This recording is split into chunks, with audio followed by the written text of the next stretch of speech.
Olá pessoal, bem, vamos dar continuidade ao nosso estudo do pensamento quantitativo.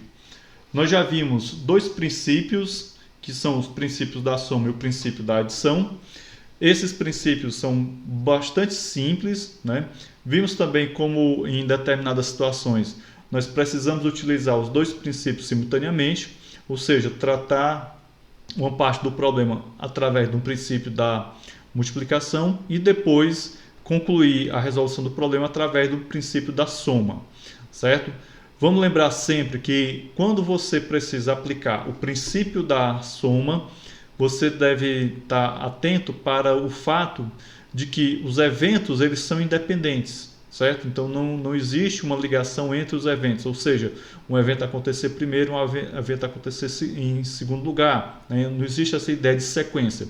Enquanto que quando você vai modelar um problema através do princípio da multiplicação, é muito importante atentar para a ordem dos eventos. Então, nesses momentos em que você utiliza o princípio da multiplicação, muito provavelmente há uma sequência de acontecimento dos eventos, ou seja, um evento acontece primeiro, depois um evento acontece em segundo lugar, etc. e tal, porque o princípio da multiplicação ele está embasado na ideia do produto cartesiano que nós vimos lá na teoria de conjuntos, beleza? E aí a gente sabe que no produto cartesiano se formam pares ordenados e, como o próprio nome diz, a ordem importa. Bom, o que nós vamos ver agora nessa videoaula? Nós vamos avançar um pouquinho no capítulo 4, vamos estudar seleções e arranjos. As seleções e arranjos, elas vão utilizar em dados momentos alguns conhecimentos que nós adquirimos no vídeo passado, na aula sobre princípio da adição e princípio da multiplicação. Então, se de repente você não compreendeu bem a aula anterior, né, ainda que tenha sido não bem compreendido no momento síncrono, né, que foi o momento da nossa videoconferência, na webconferência, é bom você tentar revisar algumas coisas para poder voltar para esse vídeo. Então, eu recomendo bastante que nesse capítulo 4 você só avance para um outro vídeo de pré-aula, né, depois que você tiver com muita segurança no assunto anterior, beleza? Bom, vamos passar agora aqui para os nossos slides para a gente poder já ter uma ideia do que é que nós vamos discutir neste vídeo. Gente, temos aqui uma pequena introdução dado lá que eu tirei do nosso livro-texto. Então, um problema de seleção, ele envolve escolher um subconjunto de elementos de um conjunto dado. Então, continuamos trabalhando com a ideia de conjuntos, é uma ideia que vem nos acompanhando desde o capítulo 2, tá bom? Então, quando eu vou selecionar algo, eu vou selecionar esse algo de um determinado conjunto.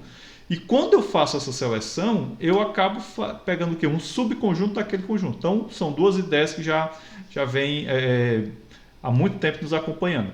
Enquanto que um problema de arranjo, além de envolver uma seleção, ela envolve também colocar esses elementos que eu selecionei em uma determinada ordem particular. Então vejam bem que a diferença principal entre problemas de seleção e problemas de arranjo é que em um você não se importa com a questão da ordem, no outro sim, mas em ambos envolve algum tipo de seleção. O problema de seleção, o próprio nome já diz, é autoexplicativo.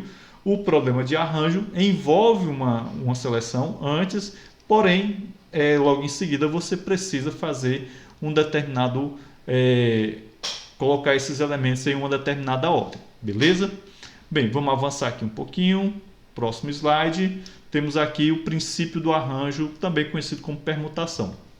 Esse conteúdo é provável que você tenha visto alguma coisa relacionada a ele no seu ensino médio, ok? Então, qualquer coisa você pode recorrer ao seu livro lá do ensino médio, aos seus cadernos do ensino médio e dar uma revisada nisso daqui também.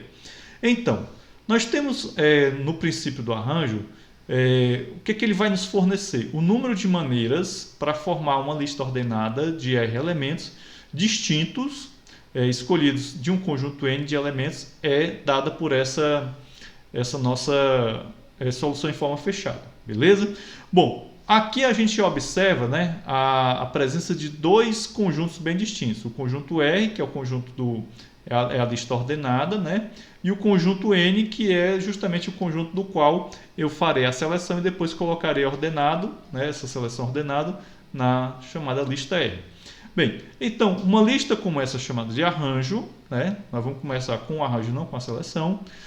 E há dois importantes pontos que é preciso nós observarmos sempre que a gente fala de arranjo. A ordem dos elementos importa, isso daqui já está pacificado, porque eu venho falando disso desde o início do vídeo. E todos os elementos são distintos, beleza? Então temos aqui uma observação muito importante com relação à distinção dos elementos. Bem, essa notação PNR, né, vem do termo do matemático para arranjos, que no caso aqui são as permutações, e nós temos aqui uma fórmula que vai me dar o número de maneiras que eu tenho para poder colocar uma determinada lista ordenada de elementos, né, que é um subconjunto de um determinado conjunto N.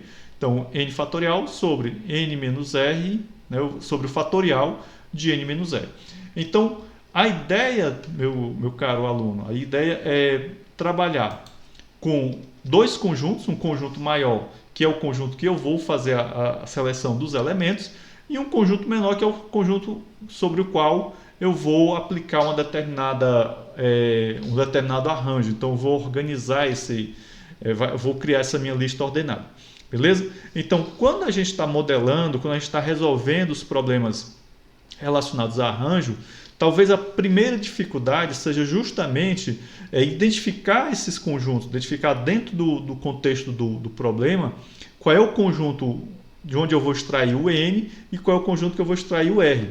Você pode observar aqui no slide que, do ponto de vista operacional, é tranquilo você realizar aqui essa operação. É tanto que nessas aulas, né, que envolve seleções e arranjos, eu sugiro aos alunos eu sugiro a você sempre trazer uma calculadora para poder facilitar aqui o seu trabalho, ok? Bom, vamos passar aqui adiante, vamos a uns exemplos. Com os exemplos fica mais interessante nós entendermos como é que funciona esse princípio do arranjo. Vamos aqui passar para a nossa lousa digital. Na lousa digital já tenho algumas coisinhas preparadas, né? Mas vamos voltar aqui para os slides que eu não li bem aqui o problema. Bom, temos aqui 4 probleminhas. Primeiro problema, um rapaz chamado Iago, ele tem 26 ímãs de geladeira na forma das letras A a Z. Então, são as letrinhas do alfabeto. Quantas cadeias diferentes de 3 letras ele pode formar com os ímãs, né? Então, aqui nós temos um probleminha só para a gente aquecer, né? Já é um problema bem conhecido seu. Olha, nós temos o seguinte. Deixa eu mudar aqui para a lousa. Pronto, agora sim. Então, a minha restrição é que a cadeia de letras seja diferente, certo? Deixa eu mudar aqui a cor da caneta. Veja bem, eu tenho uma cadeia com 3 letras. Então, eu posso ter, por exemplo, A, D e F. Certo? Aqui seria uma cadeia válida? Seria, porque as 3 letras são diferentes. Essa cadeia aqui seria válida? Não, aqui não seria válida porque eu tenho letras iguais. Logo, o que é que nós vamos observar aqui? Que na primeira posição da minha cadeia eu tenho 26 possibilidades de escolha. Como eu não posso repetir a letra que eu já escolhi aqui, o meu conjunto se reduz agora para 25. Né? E, por fim, eu tenho 24 escolhas porque eu não posso repetir nem essa posição, né, na segunda posição, e nem muito menos a primeira posição. Resta-me, então, 24 letras. Gente, vejam bem, nesse caso, o que é que eu estou colocando aqui para você? O processo de arranjo, ele vai me dizer quantas cadeias diferentes eu tenho. Ele não me diz como é que eu vou montar essas cadeias. Então, esse tipo de conhecimento pode ser útil para vocês na hora de resolver problemas que envolvem esse tipo de situação em disciplinas como o laboratório de programação, como lógica de programação. Só que aqui esse procedimento vai te dar a quantidade de cadeias que você vai formar, né? Que já é uma informação importante na hora de você resolver isso. Se você estiver desenvolvendo um algoritmo que vai te fornecer as cadeias diferentes que você pode formar, então você já teria aí pelo menos, vamos dizer assim, a condição de parada do looping, né? Que era justamente a quantidade de cadeias que você ia formar, tá bom? Bem, vamos voltar aqui para o nosso slide, para a gente voltar aqui para o nosso próximo exemplo. No segundo exemplo, eu tenho o seguinte: um time de beisebol é formado por 24 jogadores. De quantas maneiras diferentes o técnico pode escolher uma lista ordenada de 9 batedores? Então, eu tenho aí o conjunto N, que é o conjunto dos 24 jogadores, e eu vou ter um conjunto R, que são os 9 jogadores. Bom, dito isso, identificado isso, o que é que nós precisamos fazer? Vamos simplesmente aplicar a fórmula. Não tem mistério. Vamos aqui para a lousa digital. Então, meus queridos, vejam bem. Nós temos aqui, né? Deixa eu só descer um pouquinho mais aqui essa lousa. Um minutinho. Pronto. Assim fica legal, todo mundo vendo. Então, veja bem. O meu time tem 24 jogadores. Então, esse é o meu N, né? Então, seria o meu N aqui da história. Eu preciso selecionar 9 batedores. Ora, então, como está claro aqui para você, né? O N vai ser igual a 24, o R vai ser igual a 9. Então, eu aplico a fórmula, vou ter isso daqui, você calcula e beleza, certo? Então, veja que não é muito misterioso, não é muito esotérico o que você está fazendo aqui, tá bom? Nosso próximo problema já é um pouco mais complicadinho, certo? Mas nesse próximo problema, nós vamos nos valer também de conhecimentos que nós adquirimos lá no estudo das funções, no capítulo 2, sobre o pensamento relacional. Veja bem, ele pergunta aqui quantas maneiras diferentes existem para rearranjarmos as letras na palavra conversa. Então, eu tenho aí uma palavra, que é a palavra conversa. Nós vamos olhar para essa palavra como um conjunto de caracteres, né? E aí nós vamos tentar olhar a partir da perspectiva funcional. Vamos aqui passar para a lousa digital. Então, observem bem.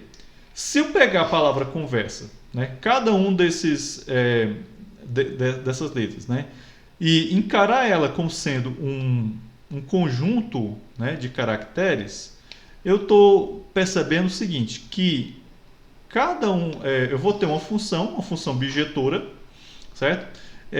E essa função bijetora é o seguinte: cada letra que eu passar para a função f, né, onde f recebe L, o resultado dessa função será o quê? Será a letra que vai substituir L, né, que é o parâmetro da minha função, no arranjo. Beleza? Entendido? Então, nesse caso, o que é que nós temos aqui? Nós temos que...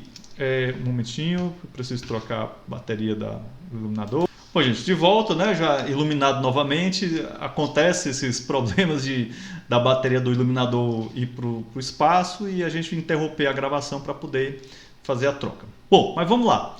O que é que nós temos aqui? Vamos voltar aqui para o caso. Eu tenho aqui um conjunto F. Conjunto F, o domínio do conjunto F é a palavra conversa. O contradomínio do conjunto F é a própria palavra conversa. E aqui eu tenho uma função, essa função f que recebe L, ela vai retornar a letra que substitui L no arranjo. Então, o que é que eu quero fazer? Eu quero saber quantas maneiras diferentes eu posso rearranjar as letras da palavra conversa. Então, essa função ela é uma função de x em x. Então, esse tipo de função nós chamamos de permutação do conjunto x, certo? E para a gente fazer uma permutação dessa maneira, né, de x em x, eu vou precisar simplesmente do fatorial do n, que esse n é a quantidade de elementos do conjunto x. Ou seja, aqui eu tenho 8 fatorial maneiras diferentes de rearranjar as letras da palavra conversa.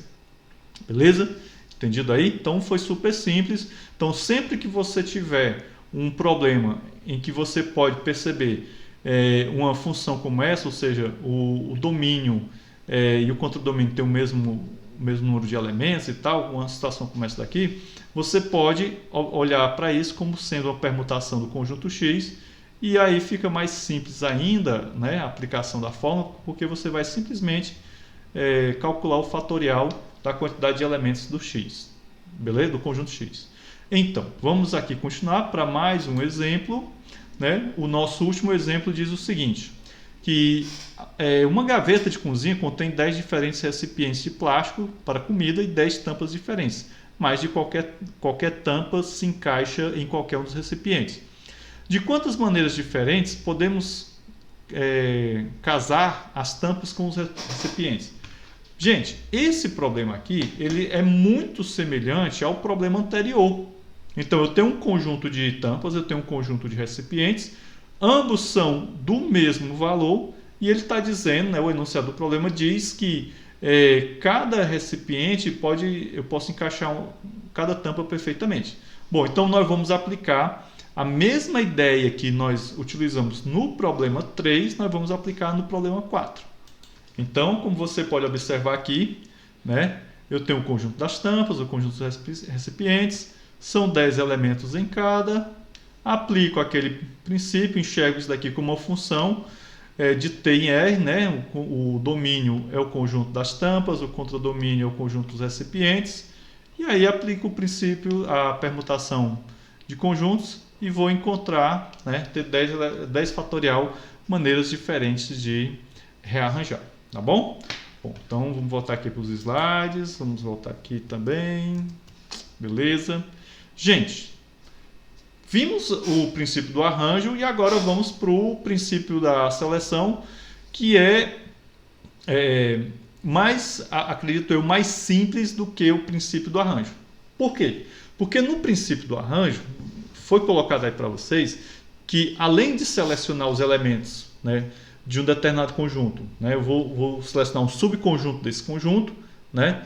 Eu preciso atentar para a ordenação deles, para a ordem deles. Já na seleção não, na seleção a minha única preocupação é selecionar os elementos do conjunto, né? Ou seja, criar um subconjunto e não me preocupo com a ordem dos mesmos. Bem, como você pode observar aqui, né? O princípio da seleção, o número de maneiras das quais nós podemos escolher um subconjunto de R é dada por essa fórmula aqui. Então, mais uma vez, a gente tem aquela situação em que a aplicação da fórmula é uma coisa praticamente mecânica, certo? Então, é uma coisa praticamente mecânica, não tem muito o que a gente se preocupar aqui, beleza? Entendido? Bom, nesse caso aqui, o que é que nós vamos fazer?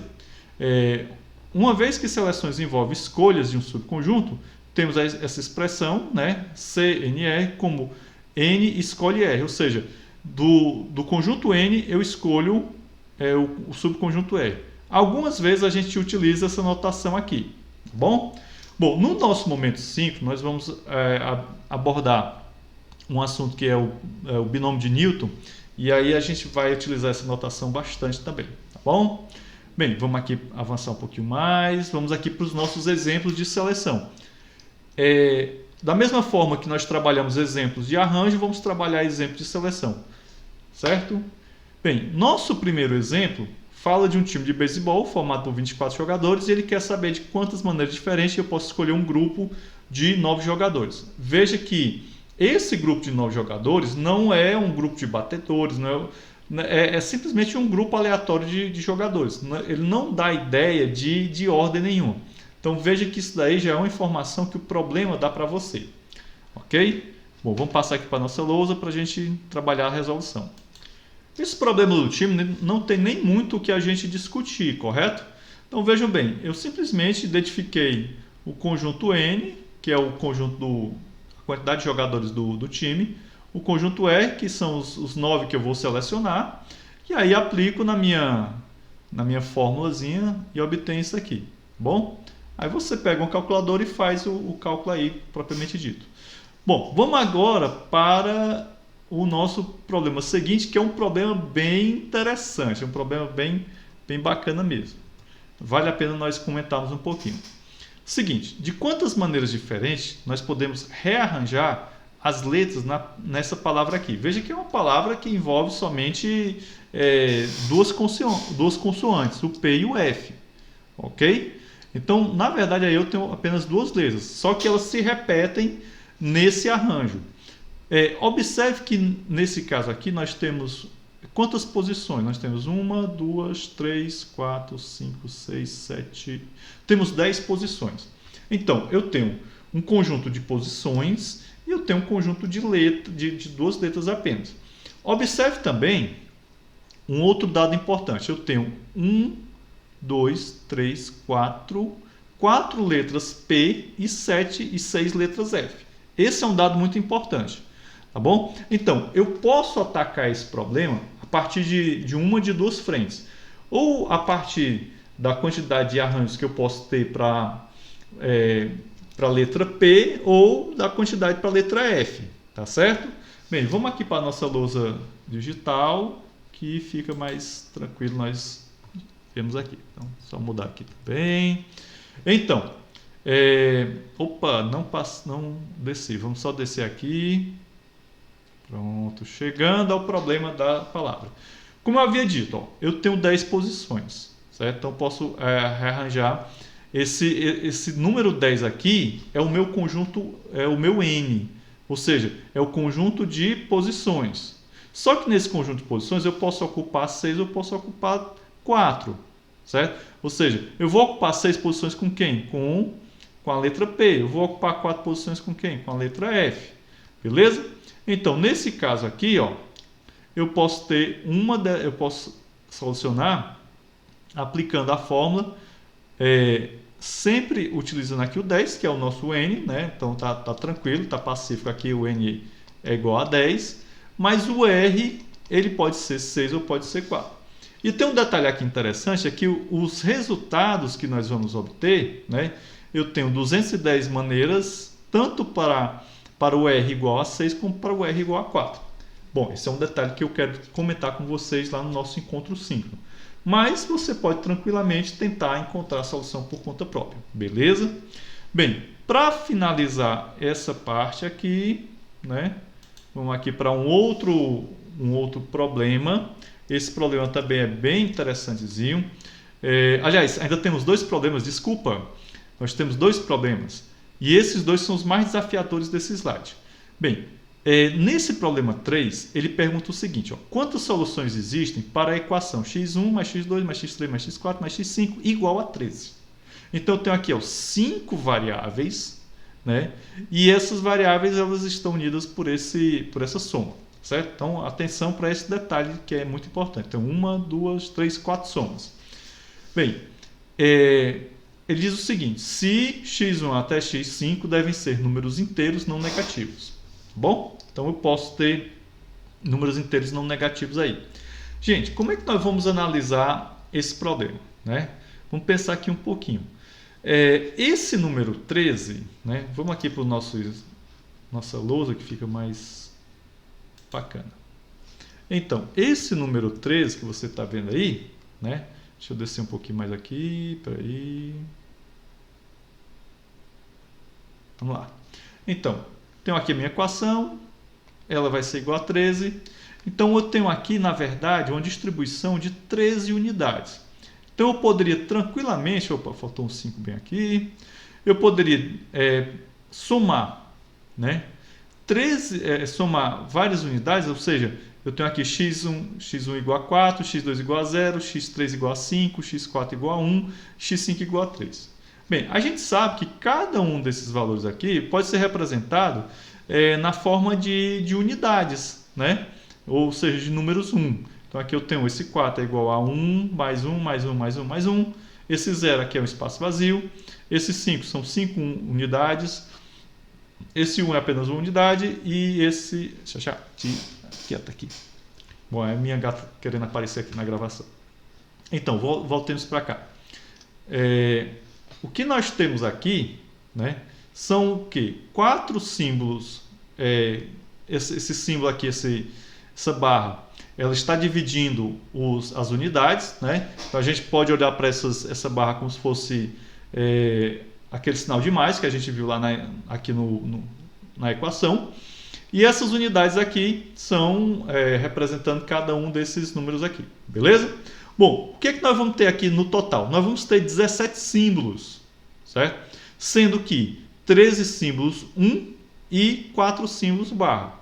Bom, eu tenho aqui 17 símbolos, ou seja, se eu rearranjar, né, se eu selecionar essa barra de maneira diferente, né, eu posso ter a quantidade de maneiras diferentes que eu vou ter para esse meu problema. Ou seja, vamos voltar aqui para o slide, certo?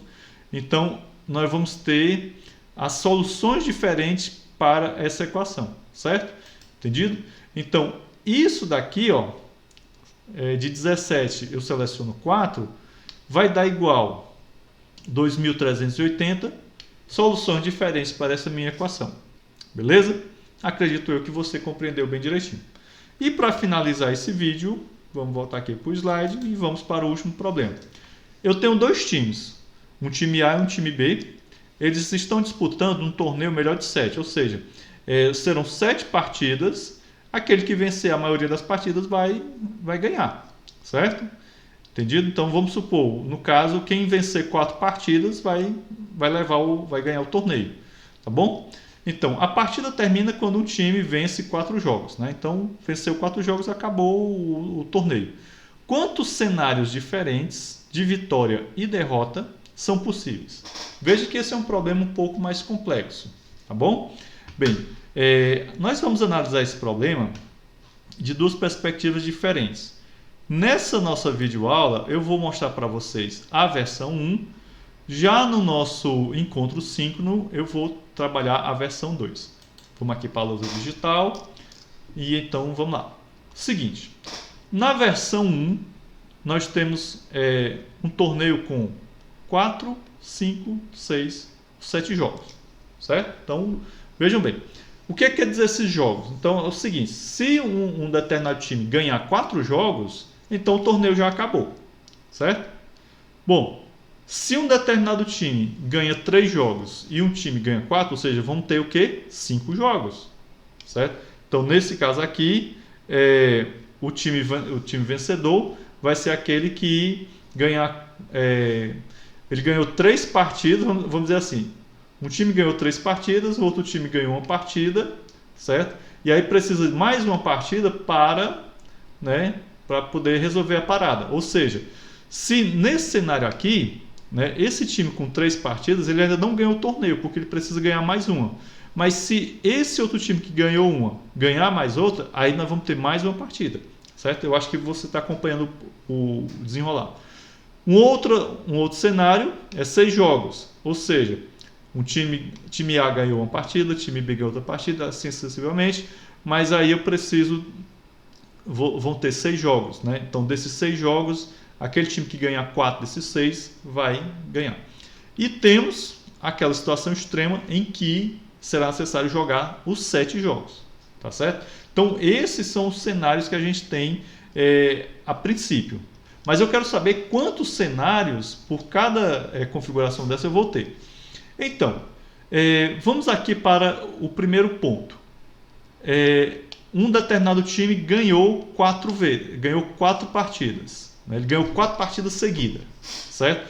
Bem, quem pode ganhar 4 partidas? O time A ou o time B. Então, seria essa configuraçãozinha aqui, ó. Então o time A ganhou 4 vezes seguida ou o time B 4 vezes seguida. Então, aqui eu tenho o quê? 2 cenários. Aqui eu tenho 2 cenários. Um cenário em que o time A ganha 4 seguidas ou um cenário em que o time B ganha 4 seguidas. Na configuração de 5 jogos, que acontecem 5 jogos no torneio, nós vamos ter o quê? De 4, nós vamos selecionar um, né? Ou seja, aqui eu tenho um time que vai, de 4 jogos, um time ele vai perder, certo? Então aqui seria o cenário com 5 jogos. Ou seja, vamos supor que nós vamos ter o seguinte, A e A, né, ganhou, mas no quarto jogo o B ganhou e no quinto jogo o A ganhou. Então aqui eu tenho 5 jogos, ó, aqui eu tenho 5 jogos, sendo que o time B ganhou 1 jogo e o time A ganhou 4. Então quem ganhou aqui o torneio foi o time A. Bom, mas quantos cenários eu tenho para isso aqui? De acordo com o nosso estudo, nós vamos ter 8 cenários. Bem, temos em outra situação, a situação em que são jogados 6 jogos. Nesse caso aqui, nós vamos ter 20 cenários e, por fim, nós vamos ter a situação em que serão 7 jogos. Nesse caso, serão 40 cenários. Beleza? Bom, por que nós temos esse 2 multiplicando aqui a nossa forma? É porque tanto pode ser o A como pode ser o time B. Tá certo? Entendido aqui, turminha? Bem, dito isso, o que é que nós vamos fazer? Nós vamos simplesmente... Opa! Deixa eu tirar essa mocinha daqui. Não tem nada não, apareceu a Charlotte no vídeo. Então vamos lá. Então, qual vai ser a quantidade de cenários total? Ora, aqui eu vou ter que aplicar o princípio da adição, ou seja, eu vou somar todos esses cenários e esse somatório aqui vai me dar o total de cenários em cada uma dessas configurações. Ou seja, um time ganhando 4 seguidas, um time ganhando 3 e outro time ganhando 1, né? Certo? Então, que seriam 5 jogos, 6 jogos ou 7 jogos. Beleza? Então, dito isso, a gente encerra esse vídeo por aqui, né?